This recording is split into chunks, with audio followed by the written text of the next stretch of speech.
Hello everybody, you're welcome back again to the Reggae Appreciation Society. It goes without saying that reggae is the greatest genre of music on the planet. That infectious drum and bass-led sound that has inspired and entertained us for the past 5+ decades and given us some of our greatest heroes and icons of all time. Music historians say we are in the fourth age of indigenous Jamaican music, which is currently in the dancehall era, which truly became a worldwide phenomenon by the 1990s. This global music revolution began with the great-grandparent of dancehall in the explosive and joyous sound that is called ska.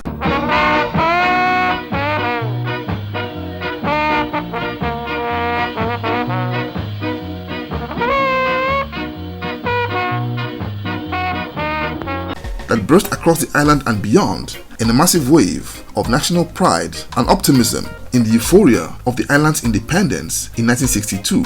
Its signature offbeat skank rhythm became the flagship sound of the island and the central core from which rocksteady, roots reggae and dancehall would evolve from eventually. Ska's impact on Jamaica's culture was seismic to say the least, and groundbreaking like nothing else before it. It introduced the iconic rude boy fashion wear of pork pie hats and slim cut suits, the ska dance, and explosive popularity of sound systems across the island.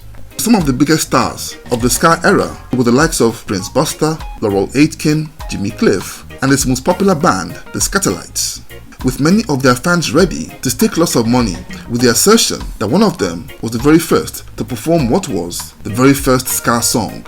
A very tricky debate, as ska was itself a fusion of R&B, jazz, and mento that these pioneers had played before it crystallized into its final form. Now let's try and answer the question and tell the story of the first ska song ever recorded. Now, as said earlier, ska exploded in popularity as something of a party sound that was the soundtrack of Jamaica's independence in 1962. The rapturous, optimistic mood was embodied in a song that I personally thought was Ska's first tune in Derek Morgan's Forward March, but that was way off the mark, as there had been others before his, like Cuban-born maestro Laurel Aitken, who has scored huge hits in Jamaica's charts with the bluesy Boogie in My Bones and the Conscious Judgment Day in 1960. What you gonna do on Judgment Day? Aitken was among the first artists to be signed to Chris Blackwell's Island Records and would earn the title of the Godfather of Ska. But he wasn't the first to record a ska song, as 2 years before, none other than the great Prince Buster had produced a song called Little Honey for his crew called the Busters Group sometime in 1958. A song many argue is the first ska tune, as it got rave reviews for its Afrocentric and indigenous elements. But on closer listen, it can't be truly regarded as a ska tune and leans more towards the blues R&B sound.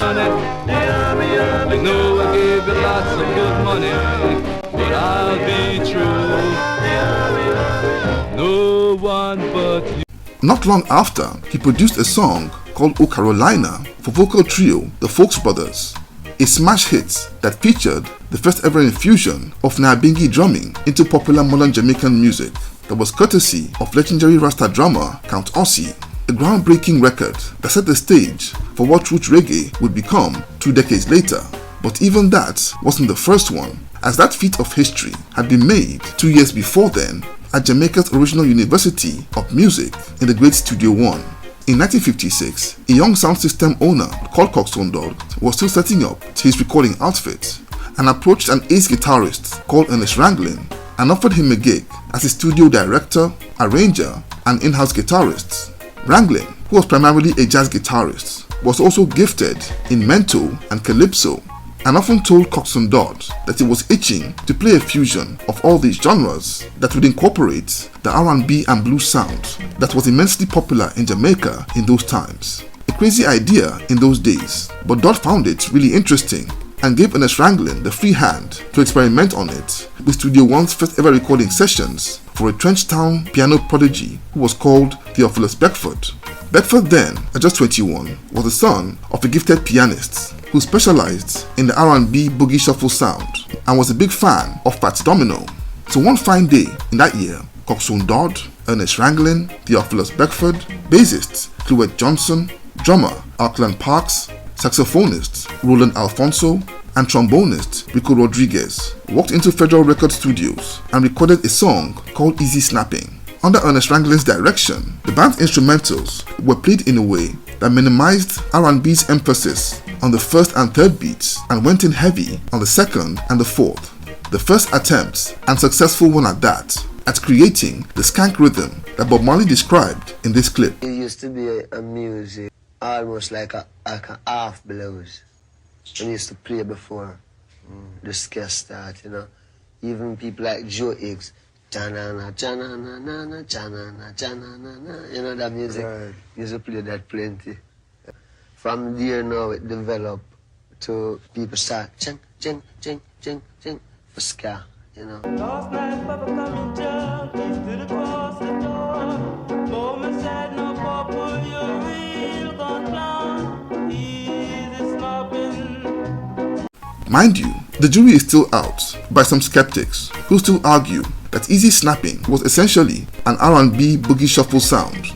But one thing even they cannot deny is that it featured for the first time a punctuated rhythm on the piano, including the horn section that would over time become one of the main features of ska when its evolution became complete by the very dawn of the 60s. The song was first pressed into a soft acetate and was played only at Coxsone sound system dances, where it became a massive hit with revelers for what was a very long time. But when the commercial release of records took off in Jamaica in 1959, Coxsone unleashed it as a single under his record label World Disc, and it became an instant runaway hit, soaring into #1 in Jamaica and stayed on the charts for 18 months, and also sold moderately well upon release in the UK. Listeners were mesmerized by the unusual but unique and indigenously sounding offbeat rhythm.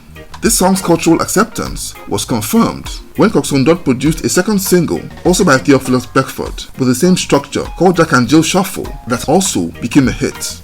Ever the astute businessman, Dodd recognized this was much more than a fad and just the beginning of a musical revolution that wasn't going anywhere, and soon assembled a group of young instrumentalists to serve as a studio backing band. This band became known eventually as the Scatterlights, and under the mentorship of Ernest Ranglin, they would hone that fusion sound to perfection by 1962, by which time other producers like Duke Reid of Treasure Isle and Leslie Kong of Beverly's had caught on to it as the next big thing, and the sound's popularity would explode all over Jamaica, where it became known as ska because of its rhythm and pace, and known as Blue Beat in Britain after the record label that distributed it in that country.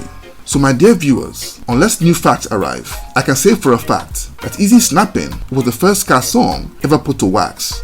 Though a very raw and experimental prototype of the pulsating horns-driven finished product it became by the 1960s, it was truly its first incarnation. So there you have it. Thank you for watching this video today. Please leave a like, subscribe, and until next time, Jah bless.